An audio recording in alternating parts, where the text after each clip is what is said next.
Friends, how are you? Hope you all are fine. So, let's start the next topic, disadvantages of plastics. Previous video में हम लोगों ने plastics के बारे में पढ़ा था कि प्लास्टिक हमारी क्या क्या है। तो आज के वीडियो में हम लोग प्लास्टिक के डिसएडवांटेजेस के बारे में पढ़ेंगे।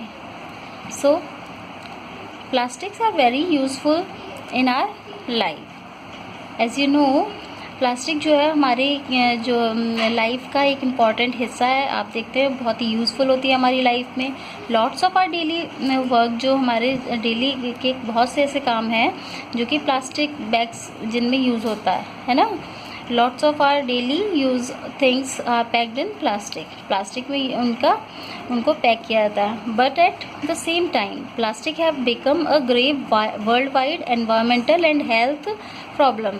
लेकिन अब क्या है कि वहीं जहाँ इसका जो यूज़ है हमारी लाइफ में, मतलब हम दिन प्रतिदिन देखते जा रहे हैं कि हमारी लाइफ में बढ़ता जा रहा है, वहीं पे क्या हो रहा है कि प्लास्टिक जो है वर्ल्ड वाइड एनवायरमेंटल और हेल्थ प्रॉब्लम बनती जा रही है। This is because of their non biodegradable nature. क्यों? क्योंकि इसका जो नेचर है कैसा है, नॉन बायोडिग्रेडेबल नेचर है, और एंड देयर वाइड यूज़, और इसके वाइड यूज़ की वजह से ये प्रॉब्लम बढ़ती जा रही है। The main reason of this problem lies in irresponsible disposal of plastic by people. इसका मेन कारण क्या है? लोगों के द्वारा इसका इररिस्पॉन्सिबल जो यूज़ होता है वो करना। ठीक है, इररिस्पॉन्सिबल तरीके से इसको यूज़ करते हैं और इसका डिस्पोजल करते नहीं हैं, तो उसकी वजह से प्रॉब्लम जो है दिन ब दिन बढ़ती चली जा रही है। We know that plastic bags and bottles thrown on the road side could stay in the ground और सॉइल फॉर ईयर्स। और ये हम सभी जानते हैं जो प्लास्टिक बैग्स हैं या फिर बॉटल जो कि हम फेंक देते हैं जिनको रोड साइड्स पे, वो क्या कहते हैं, बनी रहती हैं ग्राउंड पर। ये क्या होती हैं कि और सॉइल में बहुत सालों तक ये क्या होती हैं, बनी रहती हैं, ये डिग्रेड नहीं होती हैं। अभी ऐसा तो नहीं है कि मिट्टी में पड़े पड़े ये गल जाएंगी, ये सालों साल उसी में मिट्टी में ऐसे ही बनी रहती हैं। Because of their non biodegradable nature. इसके बायोडिग्रेडेबल नेचर की वजह से plastic in soil can't be decomposed by microbes present in it. इसके नॉन बायोडिग्रेडेबल नेचर की वजह से ही प्लास्टिक जो है डिकम्पोज नहीं होती है। ठीक है, सॉइल में डिकम्पोज नहीं होती है, जो कि सॉइल में माइक्रोब्स पाए जाते हैं। आपने देखा होगा कि सॉइल में कुछ माइक्रोब्स होते हैं, पाए जाते हैं। वो क्या होता है, अगर हम कोई ऐसी चीज़ें जो डिग्रेडेबल चीज़ें थिंग्स होती हैं वो तो उसी में मिल जाती हैं, मिट्टी में जो माइक्रोब्स होते हैं वो उसको वैसा ही बना देते हैं। वहीं प्लास्टिक जो है वो नॉन बायोडिग्रेडेबल है, वो डिग्रेडेबल नहीं है, वो उसमें मिट्टी में नहीं मिलती है, डिकम्पोज नहीं होती है।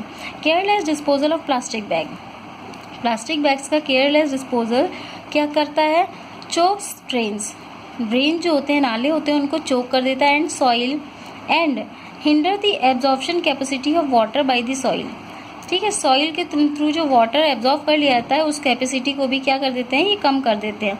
इफ़ ईटन बाय एनिमल, और अगर किसी एनिमल के थ्रू अगर ये खा लिए जाते हैं, प्लास्टिक है, प्लास्टिक बैग्स हैं, पॉलीथीन्स हैं, जैसे काउज वगैरह ये जो घूमते रहते हैं रोड साइड्स में, तो उनके थ्रू या फिर तो ये क्या होता है, उनको क्या करते हैं, उनको भी हार्म पहुंचाते हैं। इनकी वजह से उनकी मौत भी हो सकती है। Plastic bags can also contaminate food stuffs because of poisonous dyes contained in them getting absorb by the food. जो प्लास्टिक बैग्स होते हैं उसमें क्या होता है कि फूड स्टफ्स को भी नहीं रखना चाहिए। उसमें जो डाइज होती हैं, कलर्स होते हैं, उनमें क्या होता है कि फूड के द्वारा एब्जॉर्ब कर लिए जाते हैं, फूड्स के थ्रू एब्जॉर्ब कर लिए जाते हैं। वो पॉइजनस जो डाइज होती हैं उनको एब्जॉर्ब कर लिया जाता है, और जब हम उसको इंटेक करते हैं उसी फूड को, तो वही पॉइजनस जो चीज़ें होती हैं वो हमारे ब्लड में भी मिल जाती हैं, तो इससे भी डिजीज़ेस बढ़ती हैं। If burned they emit poisonous fumes and pollute the environment. और अगर इन्हें बर्न किया जाता है, जलाया जाता है, तो ये क्या होता है कि कुछ पॉइजनस फ्यूम्स, जो पॉइजनस धुआं होता है, उसको एमिट करती हैं और एनवायरनमेंट को पॉल्यूट करती हैं। तो ये तो हमारा हो गया डिसएडवांटेज प्लास्टिक का। अब इसका क्या कंजर्वेशन एफर्ट्स क्या है, हम लोग मतलब इसको कंजर्व करने के लिए क्या क्या एफर्ट्स कर सकते हैं वो देखते हैं। Pollution caused by plastic is a serious problem. Of urban areas. ये प्रॉब्लम जो है एक सीरियस प्रॉब्लम है, कहाँ की, अर्बन एरियाज़ की, ये बहुत बड़ी प्रॉब्लम है। एंड इसको रोकने के लिए इमीडिएट स्टेप्स को, मतलब कुछ स्टेप्स को इसके अगेंस्ट हम लोगों को उठाना पड़ेगा। तो वो स्टेप्स क्या हैं वो देखते हैं क्या है। फर्स्ट स्टेप क्या हो सकती है, all plastic bag and plastic covering should have labels on them. मतलब जितनी प्लास्टिक बैग्स हैं या प्लास्टिक कवरिंग है उनको लेबलिंग करनी होगी। कैसी, stating the dangers of plastic pollution, मतलब उन प्लास्टिक के ऊपर उनका जो डेंजरस है क्या प्लास्टिक पॉल्यूशन का, उसके बारे में उनमें स्टेटिंग करनी होगी। Shoppers should be encourage to use their own cloth bags और रिसाइकिल्ड बैग। जो शॉपकीपर्स की बात नहीं हो रही है यहाँ पे, शॉपर्स की बात हो रही है। जो सामान लेने जाते हैं लोग, उनको इनकरेज करना होगा इसलिए कि वो अपना खुद का या तो क्लोथ बैग यूज़ करें सामान लाने के लिए, या फिर रिसाइकिल्ड बैग को यूज़ करें। नेक्स्ट सेकंड स्टेप क्या हो सकती है, general public should be encourage to reuse plastic bag. जो जनरल पब्लिक है उसको भी इनकरेज करना होगा, किसको, प्लास्टिक बैग्स को रीयूज़ करने के लिए। And contribute towards recycling them, और उनको रिसाइकिल करने के लिए कंट्रीब्यूट करने के लिए। Reduction in the amount of plastic use in packaging that is usually immediately thrown away. ठीक है, प्लास्टिक जो होती हैं उनको प्लास्टिक यूज़ इन जो पैकेजिंग के लिए जो प्लास्टिक बैग्स होते हैं उनका रिडक्शन करना, मतलब उनके यूज़ में कमी लाना। जो हम लोग पहले यूज़ करते हैं फिर उनको थ्रो कर देते हैं, तो इस चीज़ में कमी लाना। तो इससे ये हमारे कुछ एफर्ट्स हो सकते हैं जिससे हम कुछ कंजर्व कर सकते हैं, जो प्लास्टिक के जो उसको हम लोग कम कर सकते हैं जो अफेक्ट होते हैं। नेक्स्ट आता है व्हाट वी कैन डू, हम क्या कर सकते हैं। We should buy things with less plastic packaging. हम लोग कुछ ऐसी चीज़ों को बाय करना चाहिए जो कैसी होती हैं, लेस प्लास्टिक पैकेजिंग, जिनकी प्लास्टिक पैकेजिंग कम होती है। We should not throw plastic waste in the streets, on road side और इन द ड्रेन्स। हम लोगों को जो प्लास्टिक जो वेस्ट होता है उसको स्ट्रीट्स, रोड साइड या फिर ड्रेन्स में थ्रो नहीं करना चाहिए। We should pick up any plastic litter. हमें जो कई ऐसे प्लास्टिक लिटर्स होते हैं यहाँ वहाँ जो गिरे होते हैं उन्हें क्या करना चाहिए, पिकअप कर लेना चाहिए। That we see in the vicinity and dispose it off properly, और उसको क्या प्रॉपर तरीके से क्या करना चाहिए, डिस्पोज करना चाहिए। नेक्स्ट आता है shoppers should use their own cloth bag और रिसाइकिल्ड पेपर बैग।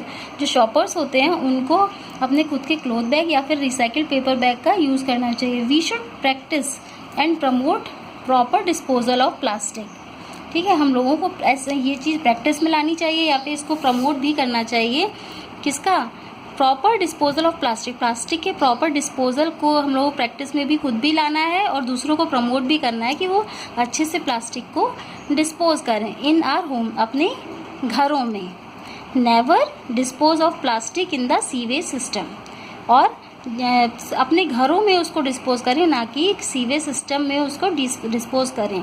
इसके लिए हमें कुछ 4 R's पर ध्यान देना होगा। जो the 4 R's principal, 4 R's principal क्या है, रिड्यूस मीन्स कम से कम, रीयूज़ मीन्स दोबारा किया जाए उसको, रिसाइकिल किया जाए, एंड रिकवर, और उसको रिकवर किया जाए। Should be followed by us. तो हम लोगों के द्वारा कौन से 4 R जो प्रिंसिपल है उस पर अगर हम उसको फॉलो करते हैं तो हम इसको कम कर सकते हैं। प्लास्टिक का जो पॉल्यूशन प्लास्टिक के थ्रू फैल रहा है उसको हम कम कर सकते हैं। तो आई होप आपको ये क्लियर हुआ होगा। यहीं पे आपका चैप्टर कंप्लीट होता है और इससे रिलेटेड जो एक्सरसाइजेज हैं वो आपको PDF फॉर्म में दे दी जाएंगी। तो ओके, बाय बाय।